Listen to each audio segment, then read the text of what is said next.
जय हिंद दोस्तों, कैसे हैं आप सब। यूनिक एग्जाम्स पीसीएस पर आपका स्वागत है।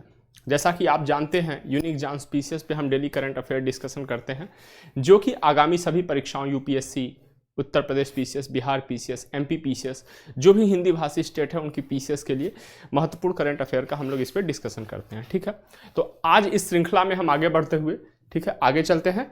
और जैसा कि आप जानते हैं, हम क्वेश्चन आंसर फॉर्मेट में करंट अफेयर का डिस्कशन करते हैं। हमारा एक क्वेश्चन होता है और उसका एक उत्तर होता है। ठीक, क्वेश्चन और उसका उत्तर, और उसके उत्तर से संबंधित, उस क्वेश्चन से संबंधित अन्य तथ्य जो इस पे उसके एक्सप्लेनेशन में शामिल हो सकते हैं, उनको भी हम लोग शामिल करते हैं, ताकि एक ही प्रश्न के आधार पर हम कई तथ्यों को देख सके। ठीक है, तो चलिए, हमारे पास आज पहला प्रश्न कौन सा है। पहला प्रश्न है, तमाम ऐसे परीक्षाओं में, प्रत्येक परीक्षा में लगभग ऐसे प्रश्न पूछे जाते हैं। ठीक है, तो पहला प्रश्न क्या है, विश्व में भारतीय कॉफी का सबसे बड़ा आयातक देश कौन है।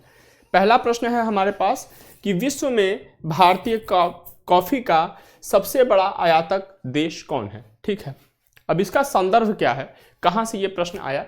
तो कॉफी बोर्ड ऑफ इंडिया के अनुसार भारत से कॉफी का कुल निर्यात वर्ष 2022 में 1.66% बढ़कर 4 लाख टन हो गया। ठीक है, ये हमारा संदर्भ है।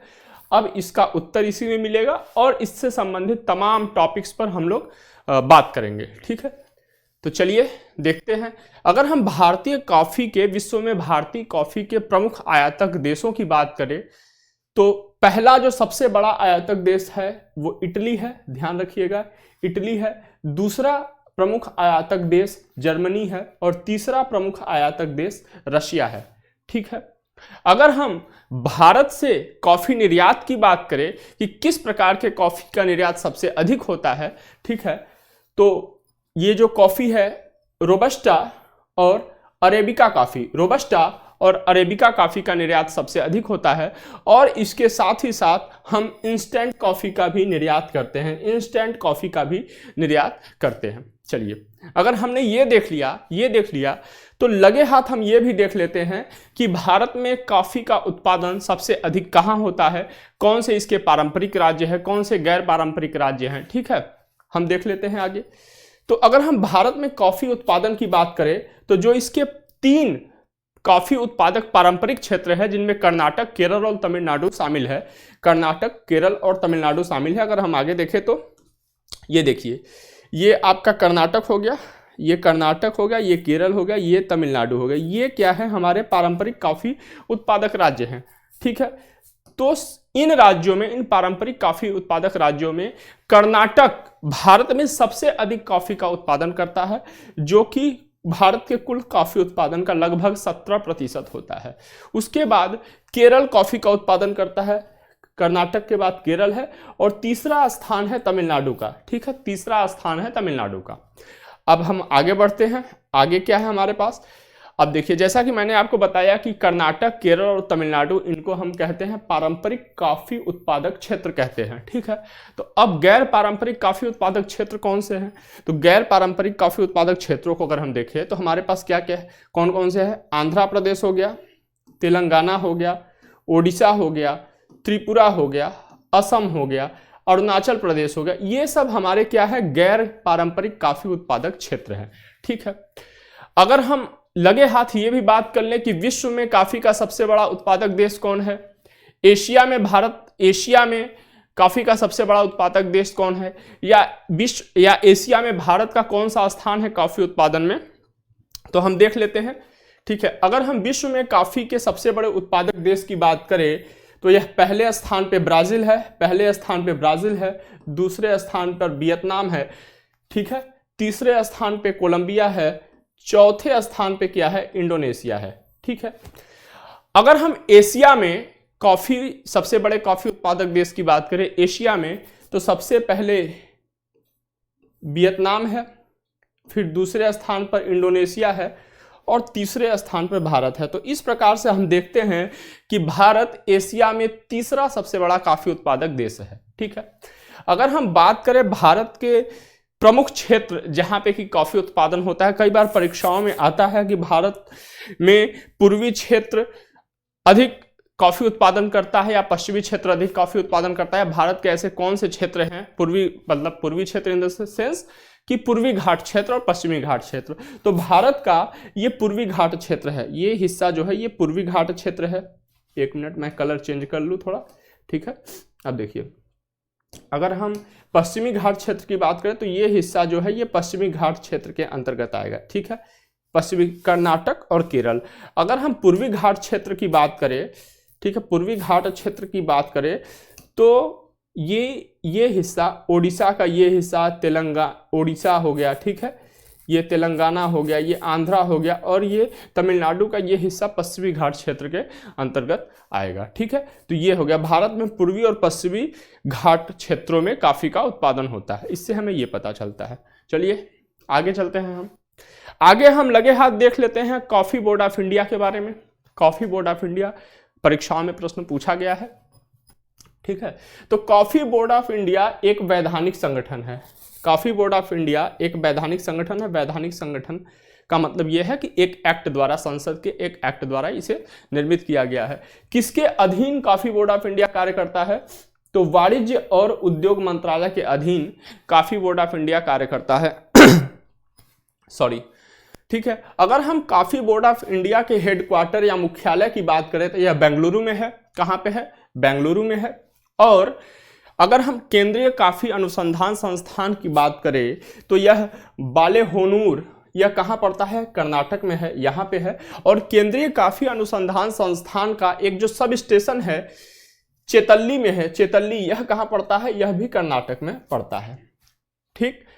और अगर हम क्षेत्रीय कॉफी उत्पादन स्टेशन की बात, क्षेत्रीय कॉफी अनुसंधान स्टेशन की बात करें तो 4 क्षेत्रीय कॉफी अनुसंधान स्टेशन है। पहला चुंदले, चुंदले मतलब कहाँ? केरल में। दूसरा थंडीगुडी, ये कहाँ पे है? ये तमिलनाडु में है। तीसरा है नरसीपट्टम, नरसीपट्टम ये कहाँ पे है? आंध्र प्रदेश में है। और चौथा दीफू, यह कहाँ पे है? यह असम में है, ठीक है। ये इसका आप स्क्रीनशॉट ले लीजिए या आप वीडियो पॉज करके भी अपना नोट्स बना सकते हैं, ठीक है। आगे चलते हैं। अगला प्रश्न हमारे पास क्या है? अगला प्रश्न हमारा है यो-यो टेस्ट का संबंध किस खेल से है? यो-यो टेस्ट का संबंध किस खेल से है? जो भी भारत में क्रिकेट प्रेमी हैं वो इस टेस्ट का संबंध किस खेल से है उनको निश्चित तौर पर पता होगा। यह विराट कोहली जी की कप्तानी में भारतीय टीम के लिए शामिल किया गया था। अभी कल ही वर्ष 2022 के लिए आईसीसी ने अपने सर्वश्रेष्ठ खिलाड़ियों की सूची जारी करी है, जिसमें कि T20 में पुरुष और महिला दोनों वर्ग में भारत के खिलाड़ी शामिल है, स्मृति मंधाना जी और सूर्य कुमार यादव जी, ठीक है। हमने कल इसको देखा। अब देखिए ये यो-यो टेस्ट का संबंध किस खेल से है, यह प्रश्न का संदर्भ क्या है, यह प्रश्न किस कॉन्टेस्ट से निकलता है। तो बीसीसीआई ने अभी 1 जनवरी को खिलाड़ियों के चयन में, जो राष्ट्रीय टीम है भारत की, जो नेशनल टीम है, उसके खिलाड़ियों के चयन में मानदंड में एक बड़े बदलाव की घोषणा करी है, ठीक है। उन नए चयन मानदंड क्या है हम उसके बारे में देख लेते हैं और इसी में इस प्रश्न का उत्तर भी मिल जाएगा। तो जो पहला है यो-यो टेस्ट, ठीक है, सॉरी यो-यो टेस्ट, ठीक है। तो खिलाड़ियों को राष्ट्रीय टीम में चुने जाने के लिए यो-यो टेस्ट अनिवार्य किया गया है। इस बार भी अनिवार्य कर दिया गया है, मतलब इसे बरकरार रखा गया है, ठीक है। यो-यो टेस्ट क्या है? एक एरोबिक सहन शक्ति फिटनेस टेस्ट है। यहाँ पे प्रश्न पूछा है यो-यो टेस्ट का संबंध किस खेल से है? तो यहाँ पे बीसीसीआई क्या करती है? भारतीय क्रिकेट का नियंत्रण करती है, प्रशासन करती है, ठीक है। तो यह क्रिकेट से संबंधित है, इसका उत्तर मिल गया। अब यो-यो टेस्ट है क्या? यह एक एरोबिक सहन शक्ति फिटनेस टेस्ट है। एरोबिक सहन शक्ति फिटनेस टेस्ट है, जिसमें क्या होता है? बढ़ती हुई गति पर 20 मीटर दूर रखे मार्करों के बीच दौड़ना होता है, बढ़ती हुई गति पर, ठीक है। अब हम इसके बारे में थोड़ा देख लेते हैं, ये है क्या एक्चुअल में। ये देखिए, ये यो-यो टेस्ट ट्रैक है, ठीक है। और ये आपका यहाँ से स्टार्ट होता है, ये पूरा जो ट्रैक होता है ये होता है 25 मीटर का ट्रैक होता है। जो शुरुआती 5 मीटर होते हैं, ये जो शुरुआती 5 मीटर होते हैं ये वॉक के लिए होते हैं, और जो अगला जो ये 20 मीटर होता है ये आपके रन के लिए होता है, दौड़ने के लिए होता है, ठीक है। यहाँ से स्टार्ट करता है कोई खिलाड़ी दौड़ना, यहाँ से स्टार्ट करता है, ठीक है, ये वॉक करता है यहाँ पे। चलिए पीछे देख लेते हैं थोड़ा और जो बचा हुआ है। अब योयो टेस्ट का पासिंग स्कोर कितना है? योयो टेस्ट का जो पासिंग स्कोर है यह 16.5 है। क्या है? 16.5। चलिए आगे देखते हैं आगे क्या है। आगे जो दूसरा महत्वपूर्ण बदलाव किया गया है, डेक्सा को शामिल किया गया है। किसको शामिल किया गया है? डेक्सा को। ये क्या है? डेक्सा ये जो भी सभी प्रारूपों में जो भी नेशनल टीम के लिए जो भी क्रिकेटर चुने जाएंगे उनको एक डेक्सा टेस्ट लेना होगा, ठीक है। डेक्सा टेस्ट को बोन डेंसिटी टेस्ट भी कहा जाता है, बोन डेंसिटी टेस्ट भी कहा जाता है। असल में यह एक एक्सरे तकनीक है, एक एक्सरे तकनीक है जिसका उपयोग हड्डियों की ताकत को मापने के लिए किया जाता है। हड्डियों की ताकत को मापने के लिए किया जाता है। अब जैसा कि हर बार सूचना लगभग आई जाती है, प्रत्येक सीरीज में ऐसी सूचना आ जाती है कोई खिलाड़ी क्या हो गया है, चोटिल हो गया है। तो पहले ही जब प्रत्येक प्रारूप में जब खिलाड़ियों का चयन होगा तो उसी समय प्रत्येक खिलाड़ी का डेक्सा टेस्ट किया जाएगा और इससे क्या होगा कि उनके शरीर में कैल्शियम, उनके हड्डियों मतलब उनके जो शरीर में वो घनत्व है हड्डियों का उसका पता लगाया जाएगा, ठीक है। उसके आधार पर यह हम अनुमान लगा सकते हैं कि किसी खिलाड़ी के शरीर के किसी हिस्से में फ्रैक्चर होने की संभावना कितनी है या नहीं है, ठीक है। तो इससे यह पता लगाया जा सकता है कि किसी खिलाड़ी के शरीर के किसी हिस्से को फ्रैक्चर होने का खतरा है या नहीं, ठीक है। अभी हमने देखा इसको, अब आगे देखते हैं क्या है। यह शरीर की संरचना को मापने, डेक्सा टेस्ट जो है शरीर की संरचना को मापने और शरीर में वसा और मांसपेशियों को रिकॉर्ड करने में भी मदद करेगा। मतलब कुल मिलाकर मोटे तौर पे यह शरीर की मजबूती को नापेगा। चलिए आगे देखते हैं क्या है। जो तीसरा महत्वपूर्ण बदलाव किया गया है, जो भी उभरते हुए खिलाड़ी हैं, जो भी अच्छा खेलने वाले खिलाड़ी हैं, राष्ट्रीय टीम में चयन होने से पहले उनको पर्याप्त घरेलू सत्र खेलना होगा। अभी देखा जा रहा था कि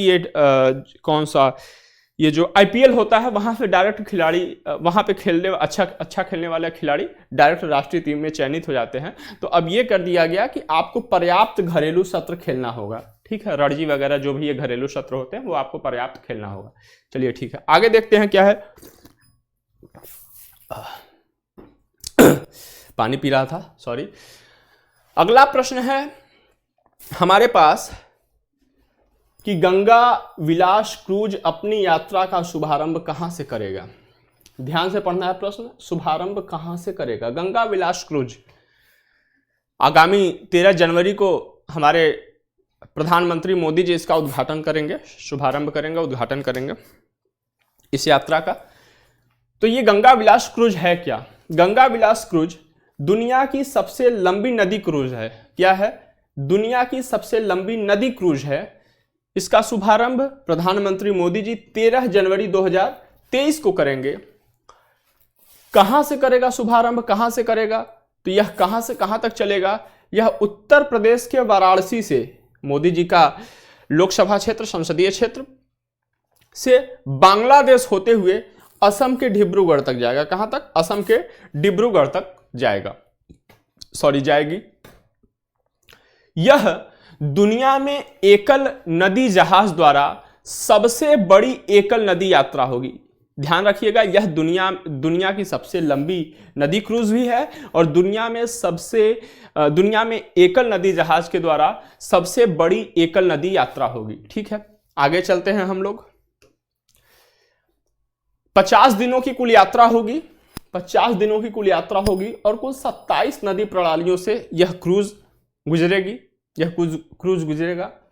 कुल यात्रा लगभग 4000 किलोमीटर की करी जाएगी, 4000 किलोमीटर की, और 50 महत्वपूर्ण पर्यटन स्थलों से यह गुजरेगा, जिसमें जैसे वाराणसी गंगा आरती, ये देखिए ये वाराणसी का ये सीन है, ठीक है। ये वाराणसी के घाट है, ये गंगा विलास क्रूज है, ठीक।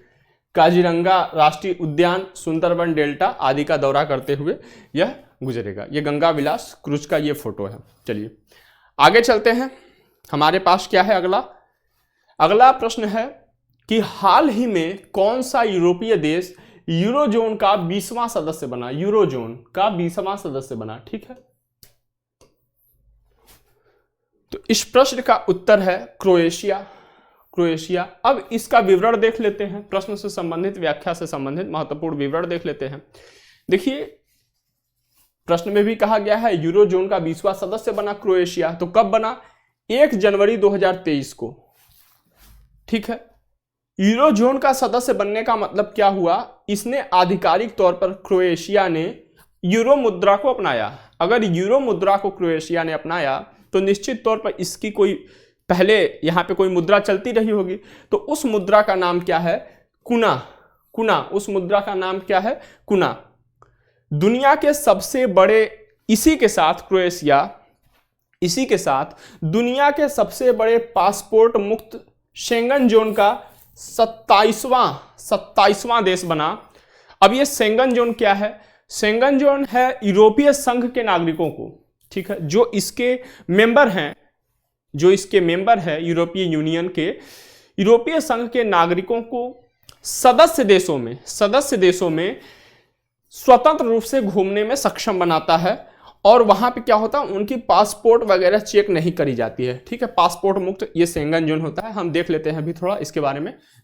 ये देखिए, ये है शेंगन एरिया है, ये पूरा शेंगन एरिया है। ठीक है, ये पूरा है शेंगन एरिया।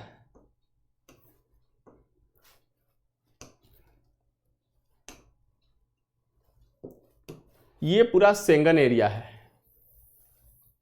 ये जो मैं रेखा ये खींच रहा हूं ना, ये पूरा शेंगन एरिया है।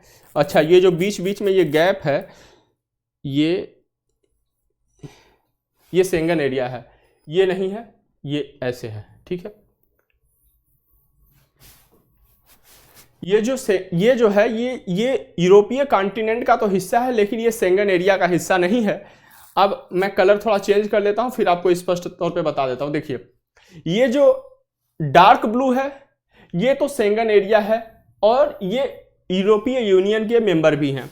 ठीक है, ये जो लाइट ब्लू है, ठीक है, ये जैसे नॉर्वे वगैरह, ये यूरोपीय यूनियन के मेंबर नहीं है, लेकिन ये शेंगन जोन में शामिल है, शेंगन जोन में ये शामिल है। ठीक है, ये जो ग्रीन है, जैसे यहाँ रोमानिया हो गया, ये 2020 से संबंधित डेटा है, तो यहाँ पे क्रोएशिया को भी इसने ग्रीन बना रखा। तो ये जो ग्रीन क्षेत्र है, ठीक है, ये क्या है, फ्यूचर में शेंगन एरिया में ये शामिल होंगे, और अभी करंट में ये यूरोपियन यूनियन के सदस्य हैं। ठीक है, तो यहाँ पे ये जो क्रोएशिया को ग्रीन किया गया है, अब जो नया डाटा आएगा, नया फोटो, नई तस्वीर आएगी, नया मैप जारी होगा, ठीक है, ये भी ब्लू होगा। ठीक है, ये हिस्सा भी ब्लू होगा।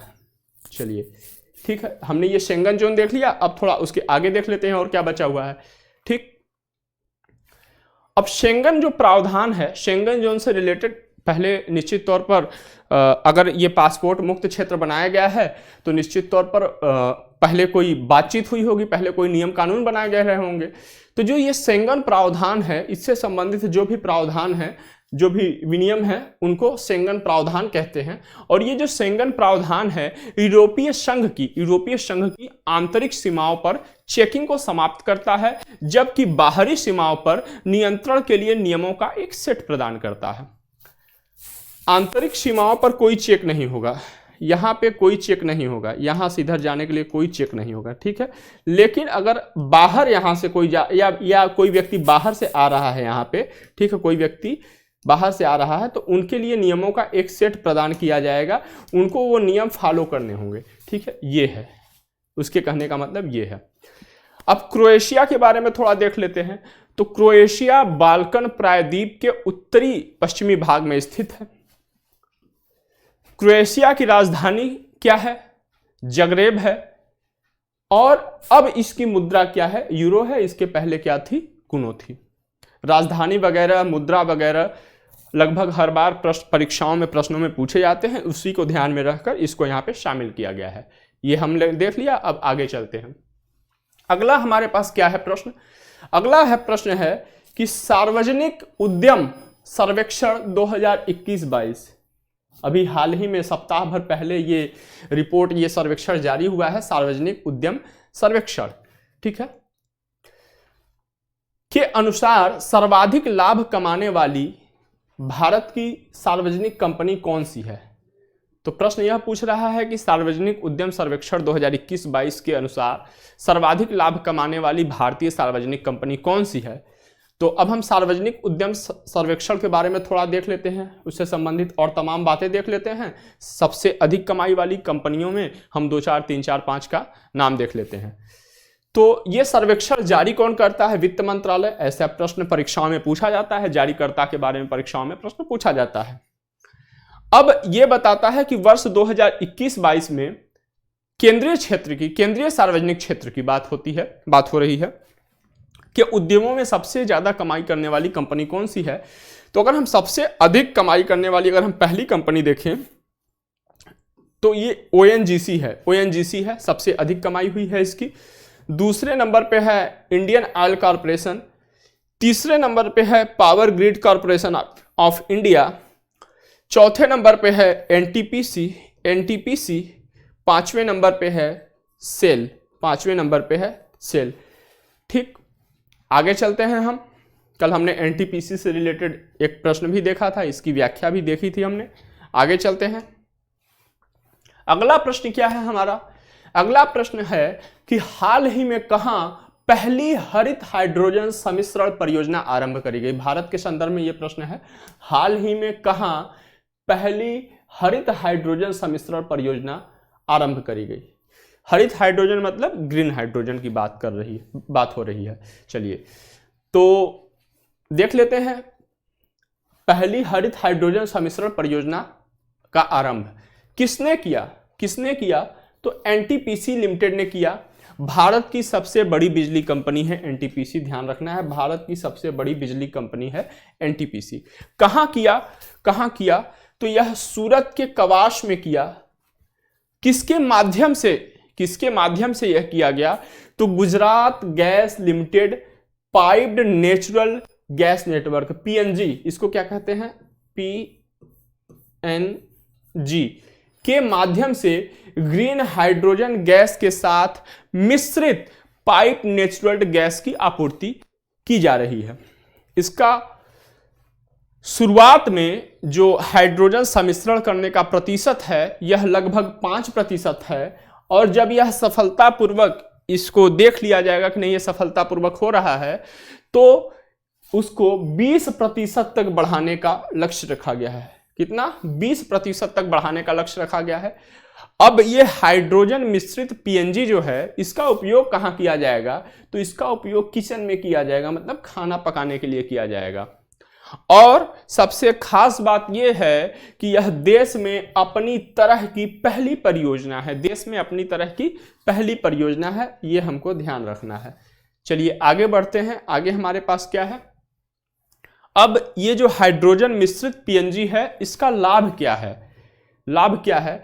तो यह खाना पकाने के क्षेत्र के डीकार्बनाइजेशन, जब जो खाना पकाने की जो पद्धतियां हैं परंपरागत रूप से उसमें कार्बन डाइऑक्साइड का बहुत ज़्यादा निष्कर्षण होता है, तो उससे बचने के लिए इस क्षेत्र को डीकार्बनाइजेशन के लिए, ठीक है, कि जो खाना पकाने की प्रक्रिया है उससे कार्बन डाइऑक्साइड न निकले, CO2 न निकले, तो डीकार्बनाइजेशन करेगा और राष्ट्र की ऊर्जा आवश्यकताओं के लिए आत्मनिर्भरता की दिशा में पहले कदम के रूप में देखा जा रहा है। ठीक है, पहले कदम के रूप में देखा जा रहा है, क्योंकि भारत में इस तरीके का ये पहला प्रयोग है।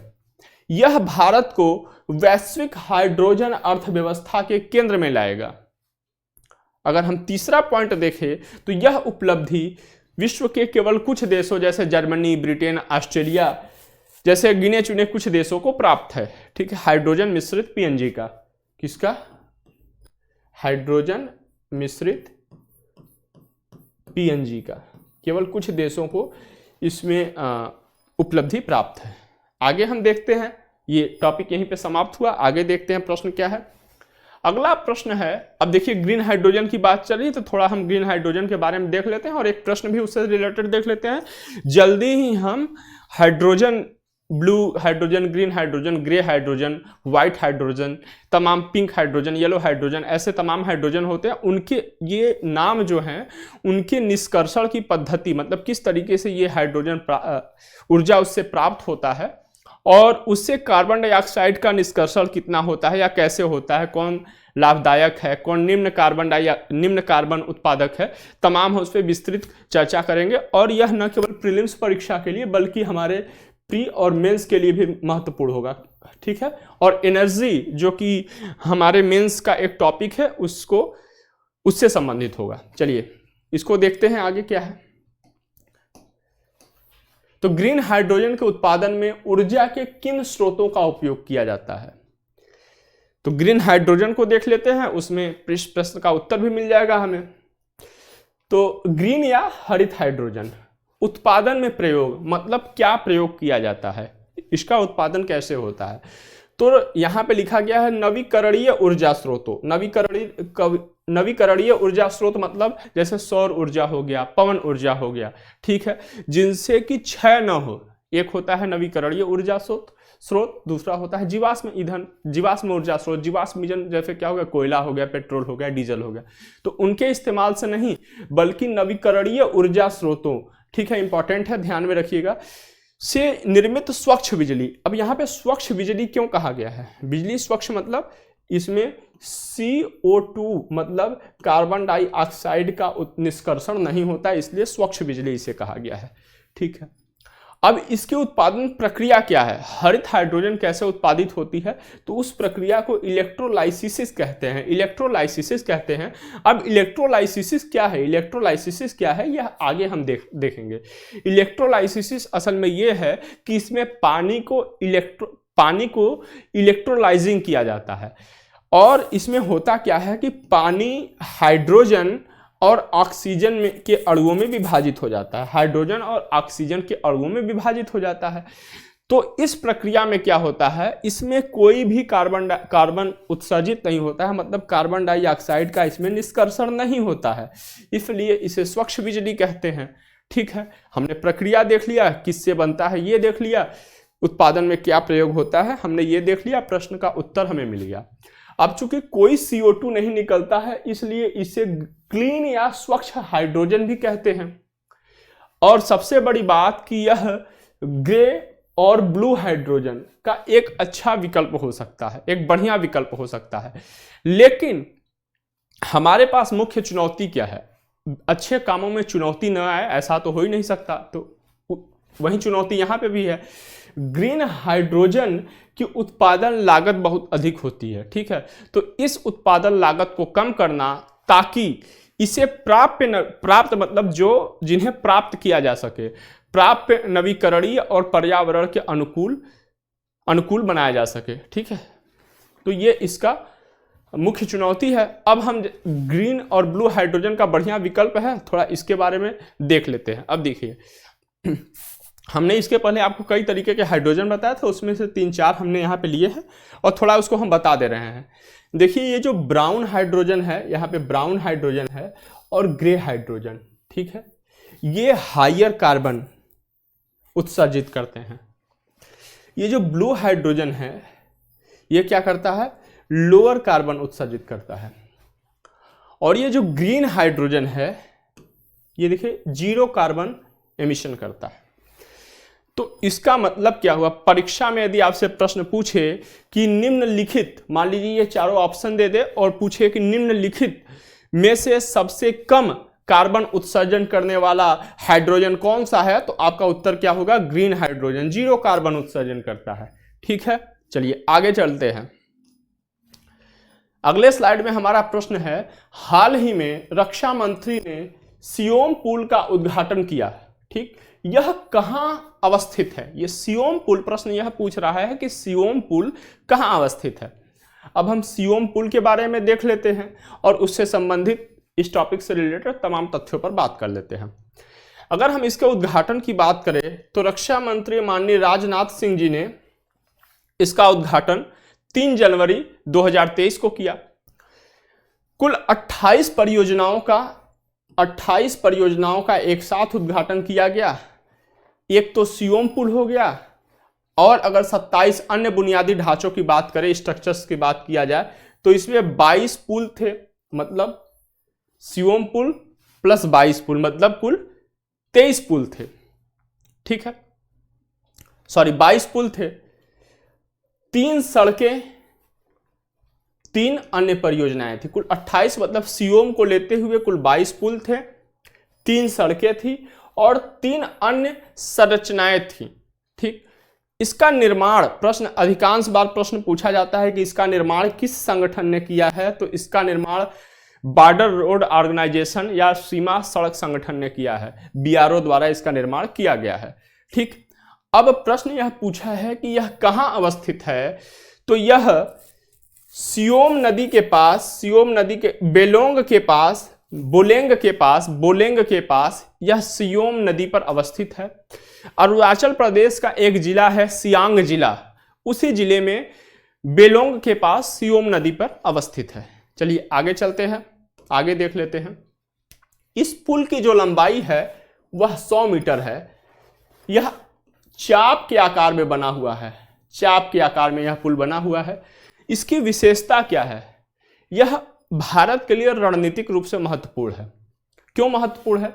यह अलोंग इकियोगन रोड पर सियोम पुल वास्तविक नियंत्रण रेखा, जिसे क्या कहते हैं, लाइन ऑफ एक्चुअल कंट्रोल कहते हैं, के साथ साथ सियांग जिले, तुतिंग और इकियोंग क्षेत्रों के आगे के क्षेत्रों में, ये जो क्षेत्र है इनके आगे के क्षेत्रों में सैनिकों, हुवित्जर जैसे भारी सैन्य उपकरणों और मशीनीकृत वाहनों को तेजी से आगे बढ़ाने में सुविधा प्रदान करेगा।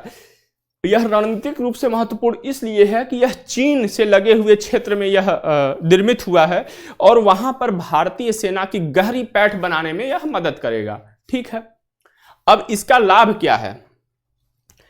ये कुल 28 परियोजनाएं जो हैं यह लद्दाख से अरुणाचल प्रदेश तक, और सबसे खास बात यह है कि ज्यादातर चीनी सीमा के साथ साथ भारतीय सीमा की सुरक्षा में अत्यधिक वृद्धि करेंगी। ठीक है, यह पहाड़ी क्षेत्रों में, इधर लद्दाख हो गया, उसके बाद ये आपका हिमाचल प्रदेश में हो गया, कुछ पंजाब में हो गया, ऐसे ये अरुणाचल प्रदेश तक ये गया हुआ है। ठीक है, ये 28 परियोजनाएं इन राज्यों में विस्तृत हैं। चलिए आगे देखते हैं इसके बारे में। अगर हम सियोम नदी की बात करें, चूंकि सियोम पुल आया है, सियोम बेलोंग में, बोलेंग में सियोम नदी पर स्थित है, तो सियोम नदी के बारे में थोड़ी बात कर लेते हैं। तो इसका जो उद्गम होता है असम हिमालय से होता है, हिमालय के असम वाले हिस्से से होता है, उसको असम हिमालय कहते हैं, असम हिमालय से होता है। ठीक है, इसकी लंबाई लगभग 170 किमी है। किसकी? सियोम नदी की लगभग 170 किमी है। अगर हम सियोम नदी की प्रमुख सहायक नदी की बात करें तो साजे नदी इसकी प्रमुख सहायक नदी है। और अगर हम ये बात करें कि यह ब्रह्मपुत्र नदी से कब मिलती है, ब्रह्मपुत्र नदी से कब मिलती है, तो यह एक पासीघाट नामक स्थान है, वहां से 50 किमी उत्तर की ओर ब्रह्मपुत्र नदी से यह मिल जाती है। ब्रह्मपुत्र नदी से मिलती है, इसका मतलब यह ब्रह्मपुत्र नदी की सहायक नदी है और यह दाहिने राइट बैंक की यह सहायक नदी है। सियोम नदी ब्रह्मपुत्र के राइट बैंक की सहायक नदी है। अगर हम बात करें आगे राष्ट्रीय उद्यान की, तो सियोम नदी पर एक राष्ट्रीय उद्यान है जिसको कहते हैं मोलिंग राष्ट्रीय उद्यान। मोलिंग राष्ट्रीय उद्यान, इसको क्या कहते हैं? मोलिंग राष्ट्रीय उद्यान कहते हैं। ठीक है, जो कि सियोम नदी के पूर्वी तट पर स्थित है। चलिए आगे चलते हैं।